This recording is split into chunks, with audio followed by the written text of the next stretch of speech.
All right, what's going on, everyone? We're back with another DJ and TV Summer Shorts tip. I'm DJ Rachel, and by special request, I'm going to be doing a video on loops. And I also realized why I always wear long sleeve shirts in these videos. I am literally as white as my backdrop. Maybe I should get outside more instead of staying inside making all these videos all the time. So anyway, loops, they allow you to select a certain part of a song and repeat that selected section based on the number of beats or counts you want as indicated within your software. That means it will literally keep playing that part of the song over and over and over again until you disengage the loop feature. Now, although this is a very basic skill, it can be very useful and a great way to add a little creativity to your sets, really make for seamless blends, and also is really great for transitions. Now, this is a skill that every DJ should feel comfortable with and master. Specifically today, I'm going to show you a couple of ways that I find loops to be very useful and how I use them. And also I wanted to have a really quick discussion on how to set hot loops in Virtual DJ 8. It's really simple, so let's get started. So the first way that I like to use loops is to give me something to talk over. As a DJ, sometimes we want to fill that awkward silence where we don't want to have a track end and then just start talking on the microphone with nothing playing in the background, because we can lose some of that energy.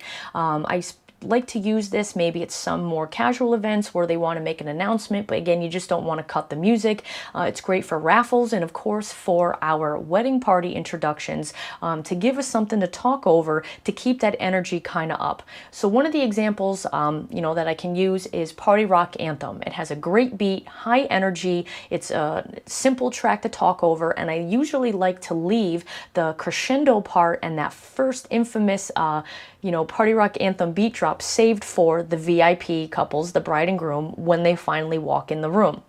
So to use this track for that purpose, I'll give you a quick example of this. So this track starts out with this kind of splashy cymbal noise, right?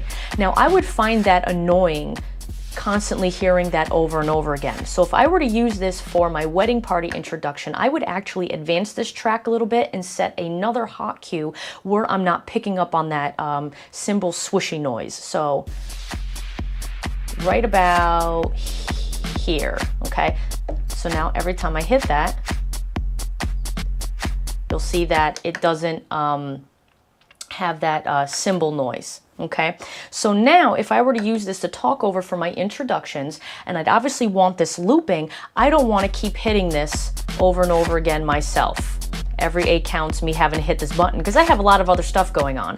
So what I would do beforehand is set my hot cue. Then I'm going to come over to the track in Deck B, simply right click and open up my point of interest editor. Now where I have Q2 already set, I'm simply going to take this from a hot cue and turn it into a saved loop. And now I can also name this, instead of Q2, I could say loop intro beat. And then I'll also give it a color. I usually do my loops in purple so that I know that it's a loop and not a hot cue. And instead of 4 beats, I'm gonna make this an 8-beat loop. So now when I close this out, anytime I come over here and hit this hot cue 2, you see how it engaged the loop function as indicated right here in this loop section. You can also see this shaded part right up here. So that tells me that the loop is engaged. So now it's just going to keep looping over and over again.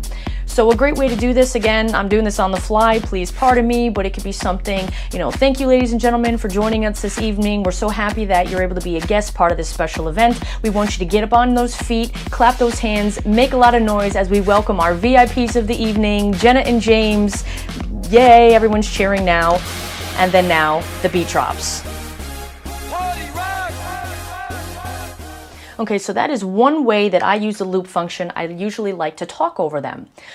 All right, so another way I like to use the loop function is to extend a part of a song to help make a cleaner blend or to bring some energy into the mix. So I have 2 tracks pulled up here. I have It's Tricky on Deck A and Shut Up and Dance on Deck B. Now I already have my hot loop set, and again, to do that, all I simply did was set a hot cue, right click, and instead of making it a hot cue as here, I've just simply selected saved loop, and then it's going to save it as a loop. And I like this particular section to loop at a 16 beat count. Now I do want to make a little note with hot loops and how they can be awesome, but they can also cause you to make a mistake if you're not careful. Now there is a way in Virtual DJ with the settings to turn off the auto loop jump feature. And pretty much what that means is when you have your loop function engaged, any hot cue that I hit going forward, it's going to have that loop transferred to that hot cue. So you can see that the loop just transferred over. And if I go back to my hot loop 3, there it is. And if I go to my hot cue, that loop has transferred. So if you don't want that loop to transfer, you have to make sure that you're disengaging it. Because as you can see here, if I go to my hot cue, it's not set as a hot loop, yet it's still looping up here. And again, that's because it was looping with the hot loop that I had created right here in number 3. And when I hit hot cue number 4, it just simply bumped that loop over to that hot cue. Now you can turn this off in your settings. As I said, I personally like to leave it on, and I just have to remember to manually disengage the loop function if I don't want it to carry over to that next hot cue point. But I just want to make a note that your hot loops will transfer over to your hot cues if you have it set that way in the settings feature. So now I want to show you how this can again make for a better mix by carrying over some of that energy.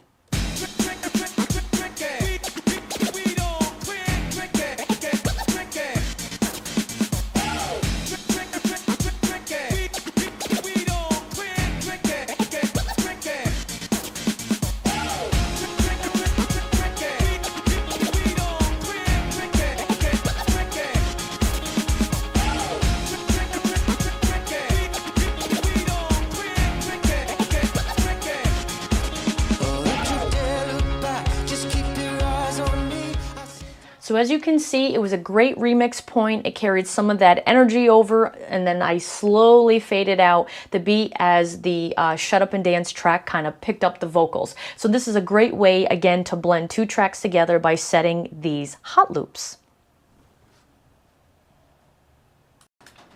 Loops are also great for acapella tracks. Obviously, with an acapella track, you've removed the beat and the instrumental part, and you're just getting the vocal sample. And this is an awesome way to really clean up your mixes, because by removing those two other elements, you're just getting the vocal track, and it's easier to mix over a beat. This way it won't sound muddled and busy and have conflicting things going on where there's just too much there and it can sound really messy.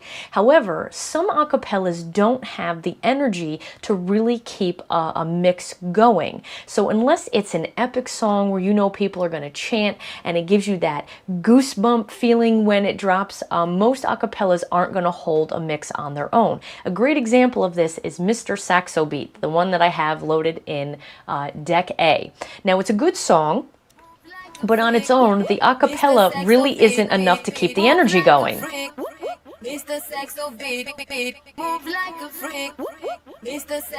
Now, my song on Deck B is fire. This is probably one of my favorite tracks to drop, Boricua Anthem, and it has a really iconic beat. I love the energy, so if I'm going to mix in Mr. Saxo Beat into that track, I want to make sure that that energy has carried over.